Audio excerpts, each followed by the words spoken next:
Good morning everybody. আশা করি সবাই ভালোই আছেন।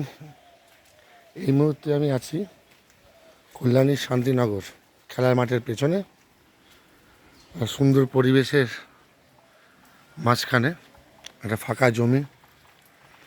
শান্তিনগরই মানে একটা শিক্ষিত শান্তশিষ্ট জায়গা। রাস্তাটা 6 ফুটের, দুদিকে রাস্তা। এই একটা রাস্তা, এটা মদনপুর দিয়ে চলে গেল, আবার এই পাশ দিয়ে গেলে কল্যাণী। মদনপুর এখান থেকে 500 মিটার, কল্যাণী শর্টকাটে গেলে 3.5 কিলোমিটার। আর ছাদে উঠলেই এইমস দেখা যায়। আর এইটা দিয়ে গেল কল্যাণী মেন রাস্তা, মদনপুর টু কল্যাণী মেন রাস্তা, শান্তিনগরের খেলার মাঠ, এবং মদনপুর টু কল্যাণীর দিয়ে এইমস, এয়ারপোর্ট সব জায়গায় চলে যাওয়া যাবে। এটা হচ্ছে শান্তিনগরের খেলার মাঠ দিকে পাশ দিয়ে যে রাস্তাটা আসলো পশ্চিমের দিকে, সেদিকে আমার সামনে জমিটি রয়েছে।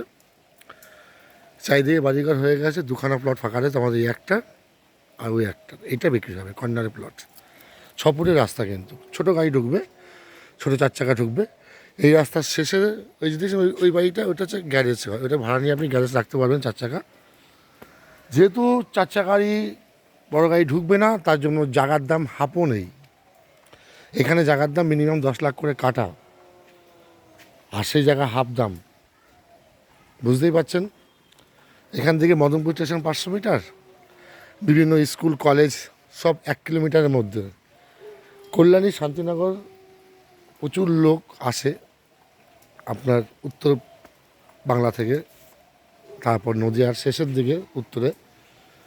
কারণ হচ্ছে এখানে কল্যাণীতে থাকার জন্য আসে। কল্যাণীতে প্রচুর জায়গার দাম, কল্যাণীতে কিনতে পারা সম্ভব হয় না সবার পক্ষে, তাই শান্তিনগরটা ব্যবহার করে। কারণ Kalyani block sub division, Kalyani থানার মধ্যে সবচেয়ে শান্তিপ্রিয় জায়গা শান্তিনগর, হাইফাই এডুকেটেড জায়গা। এখানে কোনো নেতা কাতা মস্তান মনিস্টার কিচ্ছু নেই, কোনো ক্লাব নেই, কিচ্ছু নেই। নির্ভয়ে আপনি এখানে বসবাস করতে পারবেন সবাই এখানে, তার দায়িত্ব আমাদের। আর সব কিছু অ্যাভেলেবেল, সব কিছু 1-1.5 কিলোমিটার মধ্যে। শিক্ষা, স্বাস্থ্য, পুলিশ প্রশাসন, মানুষজন, সব কিছু অ্যাভেলেবেল। সুন্দর মনোরম সবুজ ঘেরা পরিবেশ। যারা একটু কম বাজেটে ভালো জায়গা খুঁজছেন তাদের জন্য অ্যাভেলেবেল এই জায়গাটি রয়েছে। কল্যাণী শান্তিনগর আপকামিং কর্পোরেশন যেটা হবে তার আন্ডারে রয়েছে। ধন্যবাদ।